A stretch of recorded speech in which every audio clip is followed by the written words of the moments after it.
Good evening. Dato Kamarudin Jaafar, Yang Amat Berhormat, Azmin Ali, Menteri Besar of Selangor, Datin Sri Wan Aziza, Leader of the Opposition, Mark Trowel, distinguished guests, ladies and gentlemen. The Prosecution of Anwar Ibrahim, the final play. Mark, I may have used the word persecution if I was writing the book. But it is a book that had to be written and must be read. Mark Trowel, the author, as you've heard, is a leading criminal lawyer from Perth and was appointed Queen's Counsel in the year 2000. He is the co-chair of the Criminal Law Standing Committee of Law Asia. In recent years, he has been an international observer reporting on behalf of Law Asia, the Australian Bar Association, the International Commission of Jurists, the Commonwealth Lawyers Association, and the Union Internationale des Avocats. Mark deserves praise for his role as observer of the highly charged criminal trial of Dato Sri Anwar Ibrahim. He followed them closely, sometimes having to watch the video recording if he was unable to be present, but he brought to bear his experience and expertise in criminal law in drawing his several conclusions, which are peppered throughout the book. The Honorable Michael Kirby described the work thus, and I quote, "The author of this book has told the story of the two legal proceedings, both the earlier trial when he was first dismissed, and then of course the latest one, but particularly the second," he said. He had done so in the generally dispassionate way expected of a neutral observer, who is a senior advocate in Australia, one of Her Majesty's Council, learned in the law. Dispassionate was precisely what Mark has been in this book. In some areas, he agreed with the rulings of the trial judge, and sometimes he did not. He was critical in instances of the prosecution and sometimes the defense. His views were always anchored on legal principle, and he explained the basis for those conclusions. Mark was clearly well regarded by lawyers on both sides of the bar table. In the course of the trial, he conducted interviews with both the prosecution and the defense on the issue of the obligation to disclose evidence. He did this on the understanding that their responses would not be published until the trial was over. This interview, as well as others, are in the book.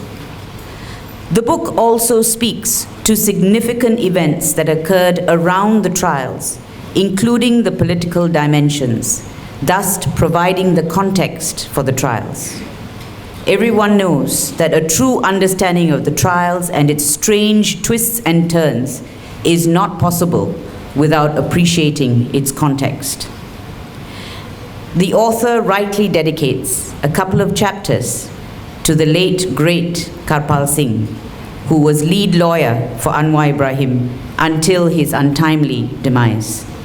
Those chapters deal with the personal battles Karpal himself had with the system relating to that oppressive legislation, the Sedition Act. As you know, Karpal faced two sedition charges. The first in January 2000, arising out of his assertion that Anwar was poisoned in custody and that he suspected people in high places to be responsible. The prosecution, however, petered out. Nothing happened.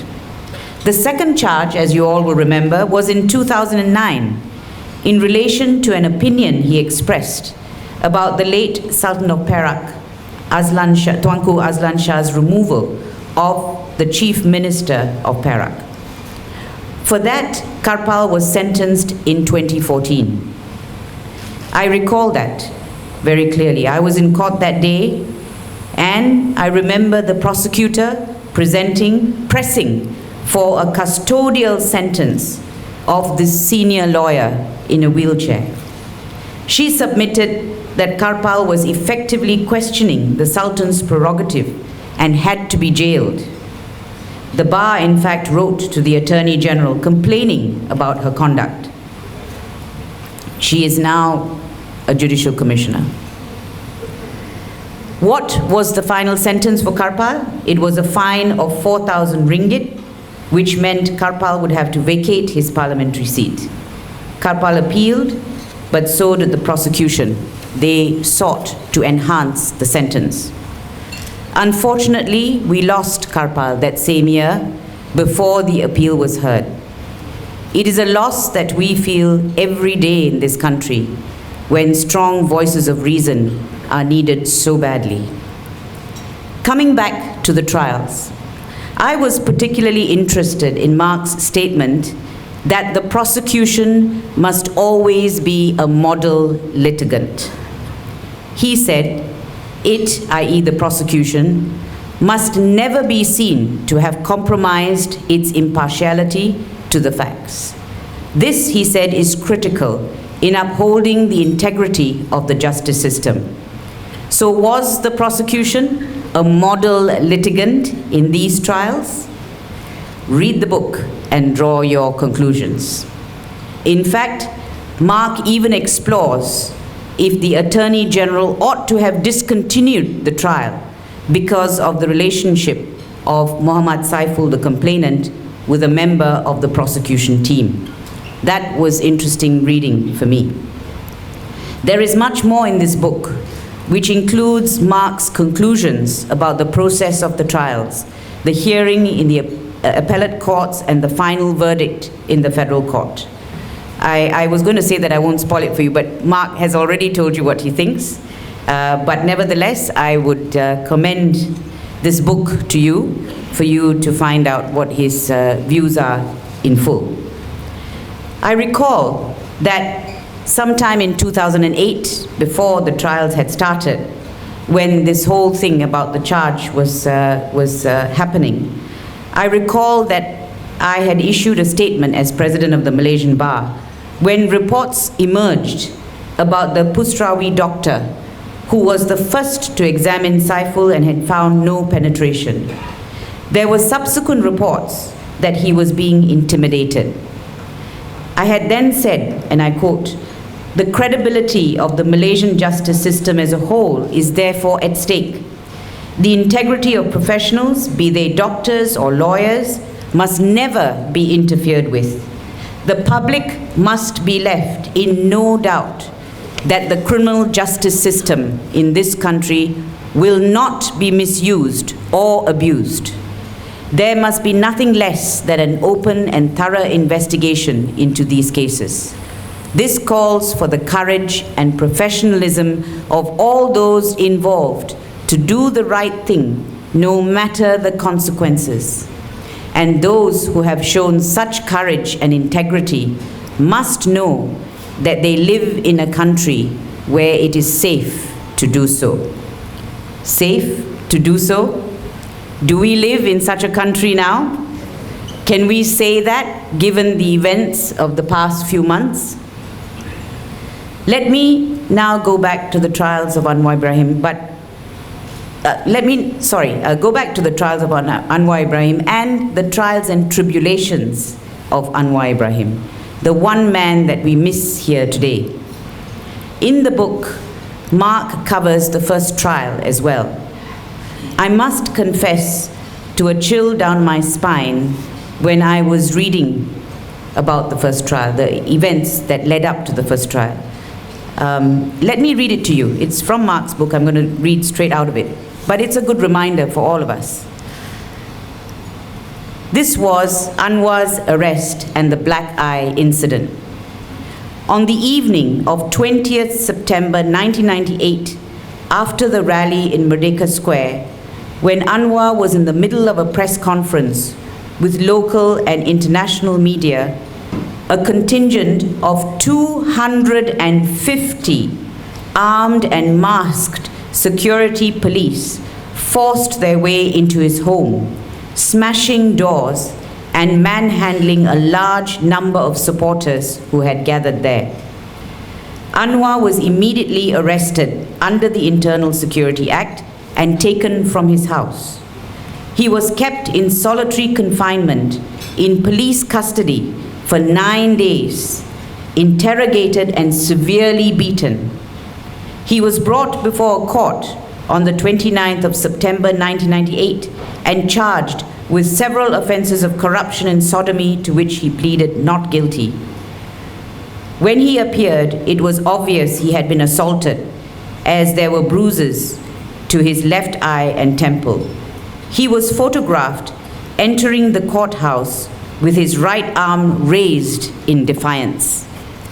He said Judge Hasna Hashmin, or he told Judge Hasna that he was asked to stand up, and I was boxed hard on the left temple and the right part of my head.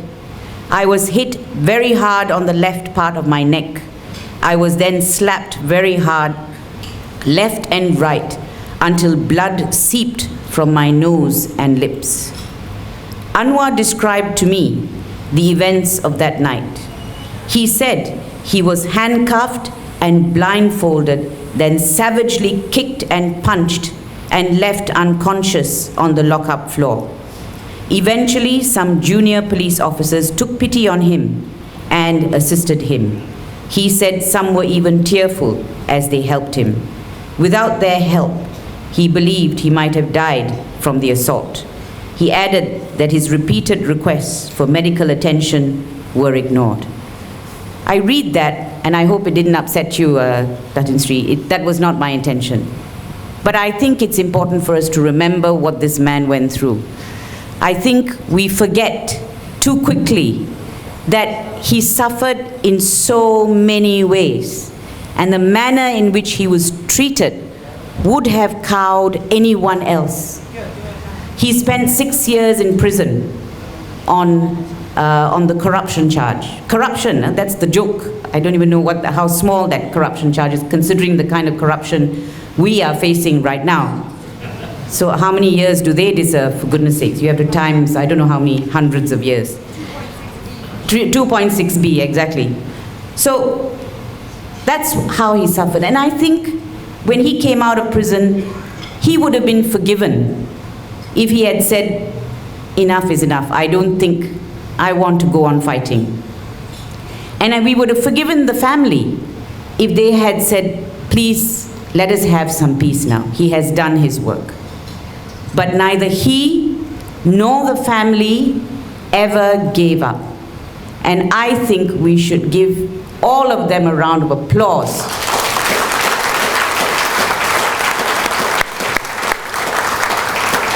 For continuing the very difficult fight that we are facing. 17 years after his sacking in 1998, Anwar Ibrahim still sits in prison. Of course, he came out, and for several years he made a difference. He was responsible for bringing several disparate parties together and made them work together in a coalition, giving hope to Malaysians.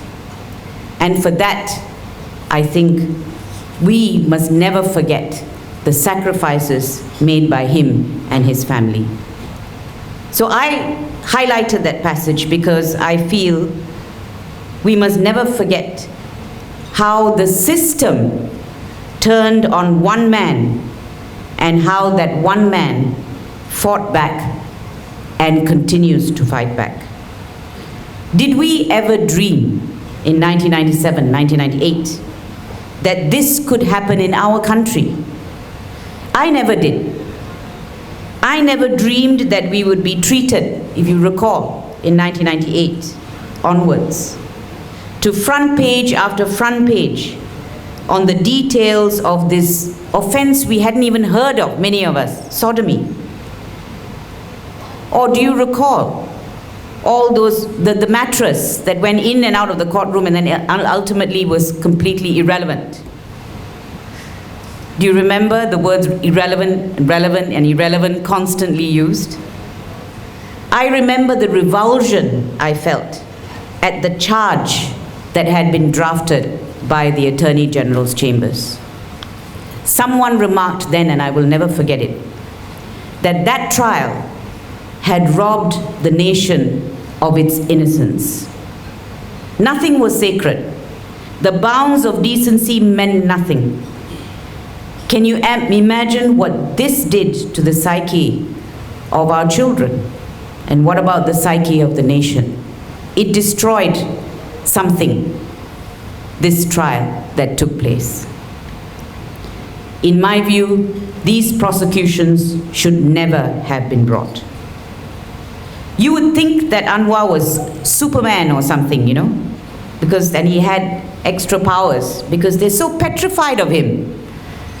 So much so they had to take steps to put him back in prison. Having him outside, oh, they're really scared. So they had to make sure they brought another prosecution. And we all know that Anwar Ibrahim could have left before that final appeal in the federal court in 2014. In fact, he had many offers, but he chose not to do that. And now he is in jail, deprived, incidentally, of proper medical care, and I may add, denied free access to his lawyers, which he had before, but they have cut it down. They're making life difficult for him.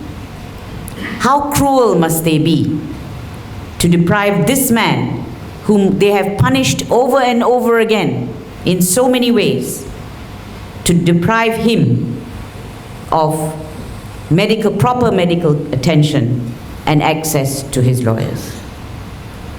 So I also praise the family of Dato Sri Anwar Ibrahim, stood by him, who are suffering with him, and I hope they know that they will always have our support.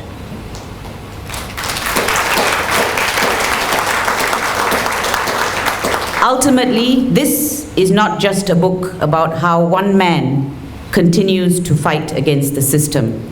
It is about the system itself. I can say this from past and even recent experience. All those who condone or perpetrate the abuse of any of our institutions or their powers will do well to remember that they too may one day become its victims. We have seen it happen. In other words, you create a monster, tomorrow it may gobble you up. We who are associated with the law always have the higher duty to be true to the Constitution, to the rule of law, and to our duty to uphold both. We are its sentinels. It has been proven time and again that nothing else endures. Nothing else works, and nothing else matters, if indeed our goal is to build a just and democratic nation. And I leave you with this quote, that we must all be slaves to the rule of law if we are to be free. Thank you.